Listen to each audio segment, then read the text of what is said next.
Good morning, I'm Gerald Wofford. And I'm Jason Salzman. And we want to welcome you to the first edition of the Mvskoke Nation News Monthly, a program about the Mvskoke Creek Nation for the Mvskoke Creek Nation. We hope to bring you stories about the tribe and its people. Many people have heard of the tribe, but few really know the tribe. It is the hope of this broadcast that people, not just citizens of the tribe, come to know the Mvskoke Creek Nation and its people, but they come to know and to realize that a successful, functional, and thriving government exists and is much more than tribally owned casinos. With that being said, let's get right into our tribal news that has been going on around the complex. On January 7th, our National Council entered into its 14th session with new members being sworn in at the Mound Complex. Our own Gerald Wofford was there reporting this story. Saturday, January 7th, proved to be a historic day for the Mvskoke Creek Nation National Council. The 14th session of the National Council were officially sworn in amidst a grand ceremony that included traditional tribal leaders. Montezuma Baptist Church added to the event by sharing Mvskoke hymns.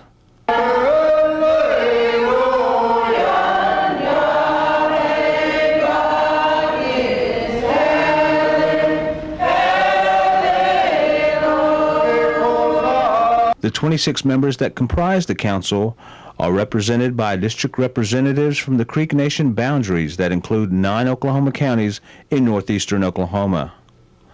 While many incumbents continue their council service, many newcomers, such as Tulsa District Representative Samuel Alexander, look forward to serving the tribe. It's very easy to communicate and to get things done when you have the education that I see on the National Council. I think the next 2 years, we have a lot of issues in front of us, obviously. We have a lot of state of Oklahoma issues. We have a lot of, in my estimation, medical needs that need to be looked at seriously. A lot of things like that, and you make really good headway when you have this kind of talent. You sit down at the table and you see this kind of talent sitting around. So I'm very encouraged about it, Gerald. The Mvskoke Creek National Council meets the last Saturday of every month in the Mound Auditorium at the Capitol Complex in Okmulgee. Very good job on that story, Gerald. What was it like being there at the Mound Auditorium, seeing these new members sworn into this high office? Well, Jason, as we know, it was the 14th session of the Mvskoke Creek Nation National Council. They were sworn in, a very historical event. And for the next 2 years, we get to see new policies put in place and see how the tribe deals with the government statewide as well as nationally. Moving on to other news, with the recent depletion of rain and an increase of high winds in the Oklahoma forecast, conditions around the Sooner State have caused grass fires to destroy homes, property, and in many cases, lives. Josh Lane of the Creek Nation Communications Department has this report about the fire that affected a Creek family in Holdenville. I said, I got to go back down there and see how my house is. So we got fires to my neighbor's mailbox. And I looked toward where my house was, but you couldn't see anything. The smoke was so thick and black, you just couldn't see anything down there. And then I realized then that my house was gone anyway. The fires have destroyed much, but even among this devastation, there is hope. The Mvskoke Nation has given money to the families to help them get through this trying time. They've also donated money to the Holdenville Fire Department to cover cost of new equipment and to help to keep the fires in check in the future. And the Housing Division is providing alternate homes for these families. All right, very touching story there. A lot of lives affected in Holdenville as well as around the state, and just a very touching story. And we want to mention that the photos in that news segment are courtesy of Charlene Aid, serves on the Creek Nation National Council. Thank you to Miss Aid for that. Let's take a quick break right now. We'll be right back on the other end of this with Mvskoke Nation News Monthly. Today's world is far different than the one our ancestors knew. But though times have changed, we the Mvskoke Creek people remain a strong people. Many of our traditions continue to thrive in today's modern world. For 1,000 years and more we have been here, and we will be here for 1,000 more. Times have changed, but so have we, and the Mvskoke Creek people are a part of this time, this country, and this economy. All right, welcome back to the Mvskoke Nation News Monthly. The preservation of the Creek language is important to many people. Some feel with the loss of the language, so goes the culture. And a special program of the Language Preservation Department is doing its part to change that and preserve our language. Gerald Wofford reported this story down in Holdenville. Say it again. Students at Reed Elementary in Holdenville were given a cultural education when members of the Mvskoke Creek Nation language program, community health representatives, diabetes and exercise, and tobacco prevention and control program presented a Mvskoke language fair. Yeah, we're going to say this in Creek, and that's Fo-Chadi. Say it again. The fair taught the students about tobacco abuse, household chemical safety, and healthy eating choices. What was unique about the presentation is that the program was given in the Mvskoke Creek language. Norma Marshall, manager of the language program, talks about the goals of the fair. We're looking for reinforcement of what we have been doing in the classes with our Mvskoke language speakers. The CHRs are using the language with their presentations.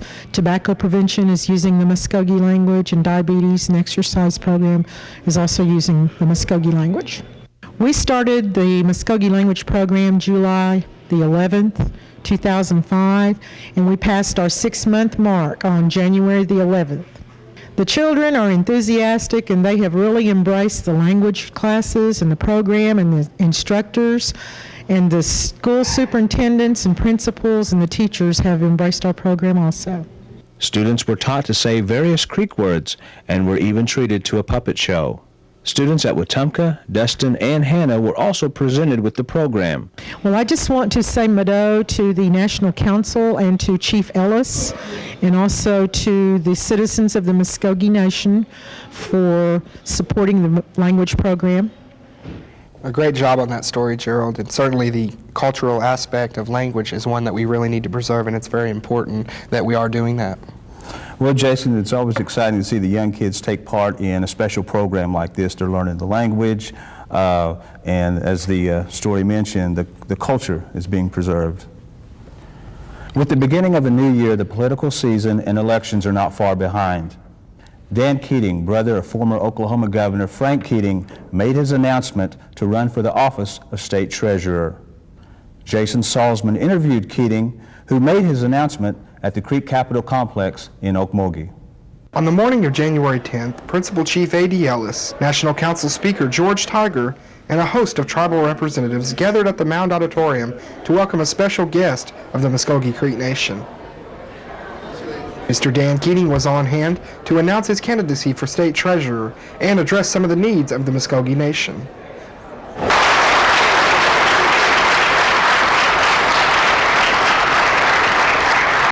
Several weeks ago, the National Council asked the Governor, Brad Henry, and Treasurer Scott Mason to meet with them here in Okmulgee to discuss the tobacco compact issue.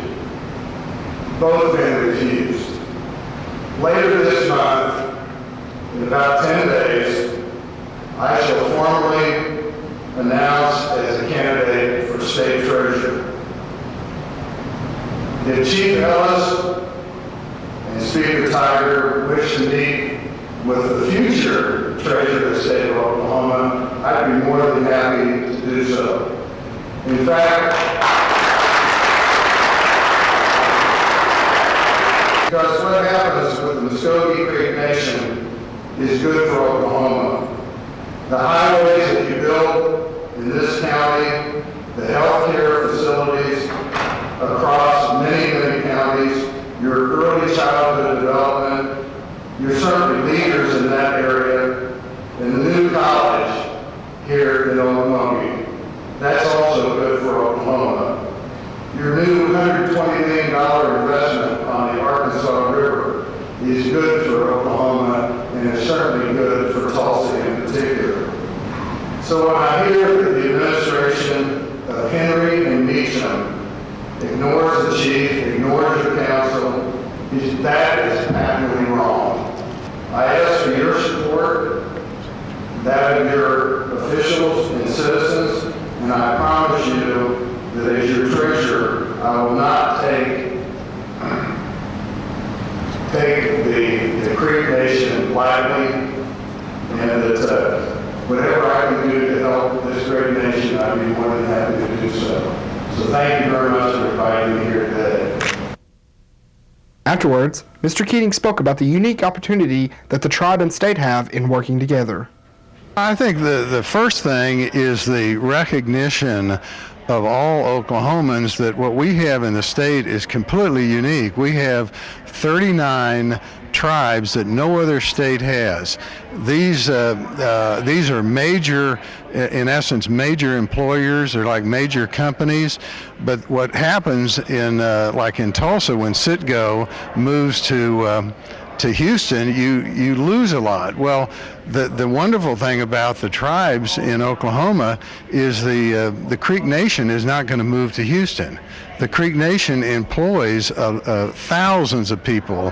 The Choctaw Nation, the Chickasaw Nation, they're all the largest employers in their communities, and they have so much to offer the state as well as companies because of their sovereignty and the special tax advantage. And I think that as we talk about those issues, people will realize that this is really a partnership, and there's no way of being adversarial, which unfortunately the governor and the current treasurer have made it so. So I intend to stop that the second I become the treasurer of Oklahoma.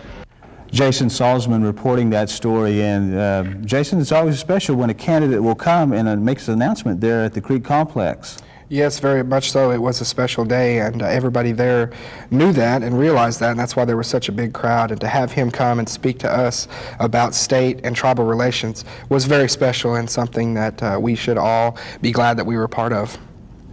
Well, we're talking about politics right now. We're going to take a quick break, and when we return on the other side, we have the National Council Speaker, Mr. George Tiger, who'll be joining us right here in this studio. You're watching the Mvskoke Nation News Monthly. Today's world is far different than the one our ancestors knew. But though times have changed, we the Mvskoke Creek people remain a strong people. Many of our traditions continue to thrive in today's modern world. For 1,000 years and more we have been here, and we will be here for 1,000 more.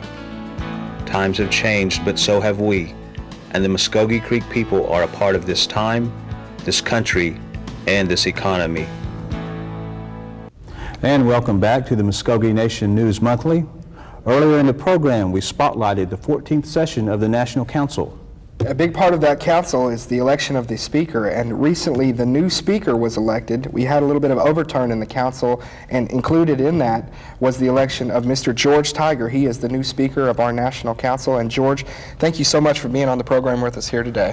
Well, first of all, I just want to express that it is an honor to be on the initial program of the Mvskoke Creek Nation, and I commend both you and Gerald. All right, thank you so much for being here as well one more time. And starting out, this is for our citizens. This show is for our citizens, and we want to give them more info, just everything they can know about our tribe, and make it so evident. And start off just by giving those out there that may not know a little more insight into Mr. George Tiger. Well, I'm honored certainly to be the 14th session speaker. In addition to that, I'm third generation from my family to be involved in tribal government. And again, I want to say welcome to a fraternity. There's not too many Indian people that have the opportunity to sit in front of cameras. For 20 plus years, I've been the executive producer and host of Inside Native America. That is shown here on Cox as well. But my background has certainly been being involved with tribes, tribal government, and the media. That's certainly an illustrious background. Like as you said, more than 20 years of service on Inside Native America. George, tell us how long have you been involved specifically in tribal politics as far as National Council membership? I actually am beginning my 6th term as a council member. I have been involved with tribal government since 1974 as an employee or working with various tribes. I've worked for Chief Cox. I've also have served on the council when Chief Fife was elected. When Chief Beaver was second chief, I work for him. In addition to that, I serve with the current chief on the National Council. So I kind of have a background in being involved politically with our own tribe. Yes, certainly a political career in the tribe spanning 4 different executive administrations. You've certainly seen a lot of turnover, I'm sure. George, tell us about some of the changes that you've seen in the tribe, positive, and what's been going on as far as steps we've made to make ourselves a better nation. Good question, Jason. I think one of the things that I've seen is that we've come from being tribal governments to actually big business today. You see the economic impact that not only Creek Nation has on Oklahoma, but all tribes. And I think more and more we see people that are involved with our tribal government that are professional people that are wanting to come back, serve in some capacity with the tribe, and take this tribe in a very positive direction. Yes, sir. And I was going to mention earlier, with our latest council meeting that happened this past weekend, we had something very new happen at the Nation, something we're all very proud of. For the first time ever, a live webcast of the council meeting was available to our citizens via the internet, and that will be something that will continue, and it's something we're awfully proud of. George, just tell us a little bit about that, how much of an effect that is, that we can actually take our legislative portion of government to the citizens in this way. Well, I think since that council meeting, we've received a number of calls from tribal members who live outside of Oklahoma. The main thing is I think it probably allowed our tribal members to have a little bit of pride of themselves, of the tribe that they come from. In addition to that, in my opening remarks, I mentioned the fact that today's technology certainly is something we need to take advantage of. In addition to that, I wanted to let our people know, because it was a historical day, that the echoes of the voices of our ancestors are going to be with us that day, as well as the echoes of our past tribal leaders, because as you know, the line of communications is a strong point for any tribal government. That's certainly correct. And one of the things that you said about the webcast that really struck a nerve with me is that, you know, sometimes we think the Creek Nation's right here in Oklahoma, and we have this little portion cut out of the state, but we have citizens all over the world. And how nice was it to get some of our citizens that may be in other countries around the world, you know, across the sea from us, to get to see this and be able to be a part of what's going on in Creek Nation. And for them to have an opportunity to see their tribal government exercising their sovereign right that is allowed by the Constitution that we certainly have an oath to uphold. And I think it's real important that our tribal members have that opportunity to see that. And you know, we forget that, as you say, tribal members are all over this world. Real quick, Mr. Tiger, before I let you go here, some of the things coming up in this coming year that you really see as important points of what we need to progress as far as getting business done with the nation. Well, I would have to think the most important thing is being able to work together, whether it's on the legislative or executive side, because as you know, in numbers come strong decisions. That certainly is to the benefit of all tribal members, and I think that's probably the most important thing. All right, thank you very much for being with us, Mr. Tiger, and good luck in the coming year. Good luck to you. Thank you very much. Well, on January 28th, Mvskoke Creek Nation Principal Chief A.D. Ellis gave his second State of the Nation address before the 14th session of the Creek Nation National Council.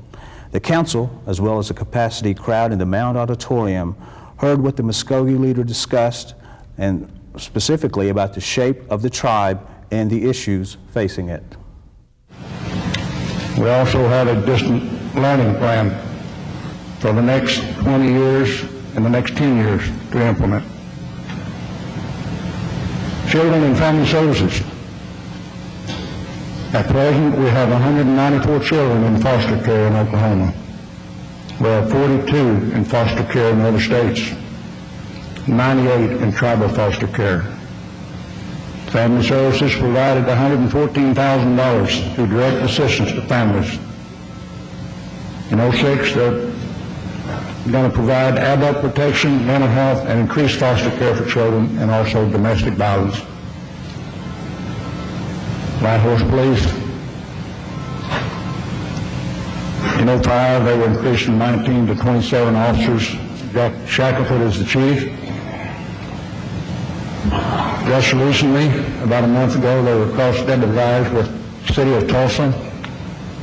Very important in Tulsa because we have lots of drug, other kinds of business that comes in our Tulsa casino. And in the past, we could confiscate their vehicles, but take them to the street and turn them loose. Probably the next day they were back. Now we turn them over to the Tulsa Police to be prosecuted. College of Mvskoke Nation. It's a great thing to educate our people. Mr. Flood notified me a while ago that we have 60 plus students in college. Our new president is Dr. Maya Alexander. Mr. President, are you here this morning? I'd like to recognize her. And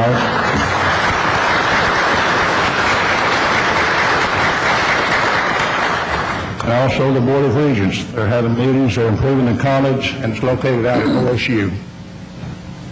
Higher education. We have 1,800 students now funded with higher education. Last year, we expended $2.8 million for higher education. The 05 spring grants for $1,000 full-time and $500 part-time. In 06, we're initiating the online application. And education has no boundaries. Indian Reservation Road Program, managed by Jack Cheney. Total miles in the Mvskoke Nation is 7,400 miles. 1,100 of those are state and federal highways. 82% of our churches are on rural roads. 100% of our ceremonial grounds are on rural roads. In 06, we plan on paving 52 miles at a cost of $12.8 million. And I'd like for our state representative to realize that. Employment and training. They're at the present time training citizens throughout the nation. They place them in jobs, they pay for their training. They have a welding school in Tulsa right now that is training about 10 students. And they first wanted high school graduates, but we decided then that they don't even have to have a GED. As long as they want to work and learn a trade, we'll send them to school.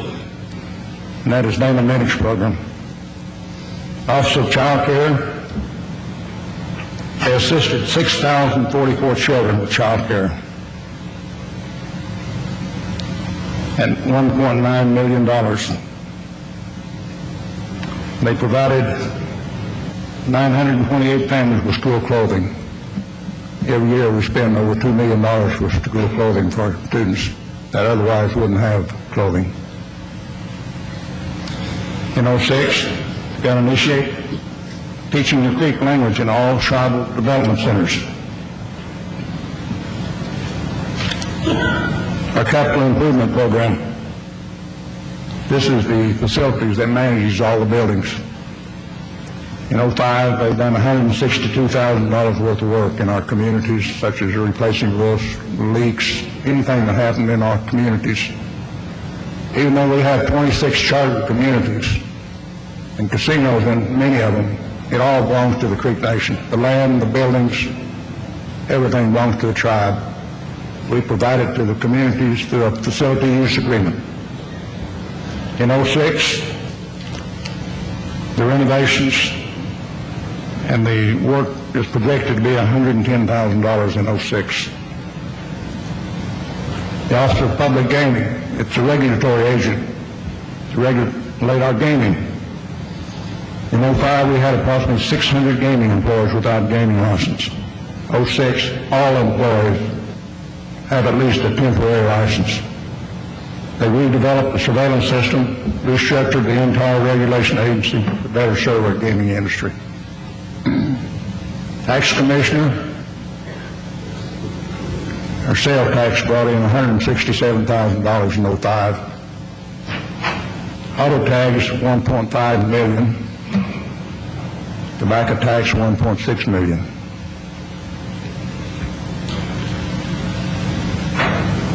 This is a very important office, the Veterans Affairs Office, headed by Ken Davis. They had 126 claims in 05, opened with the U.S. Department of Veterans Affairs. 71 vets were awarded compensation. 2 awardees died in 05. little story about that. Our good friend Stanley Roberts, Korean War veteran. We should have had this office in here many years ago, but Mr. Davis worked with him and got him 100% disability that he could have been drawn many years.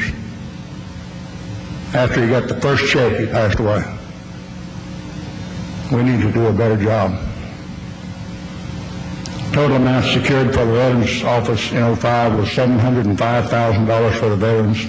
06 estimated compensation will be $680,000 for our additional veterans. Today, legislation will start with the Veterans Housing Loan Program.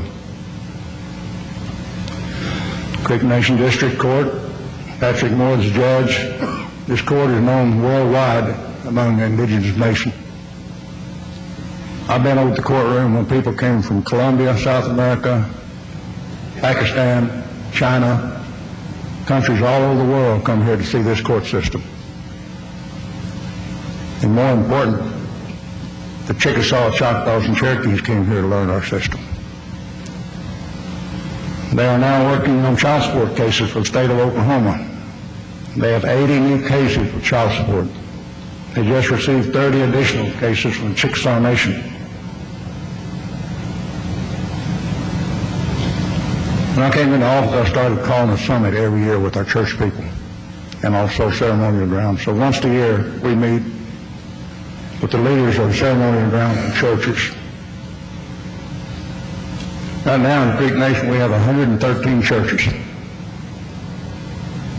16 ceremonial grounds. In 05, our churches received $168,000 to repairs. Ceremonial grounds received $33,700. And that is going to wrap up our first edition of the Mvskoke Nation News Monthly.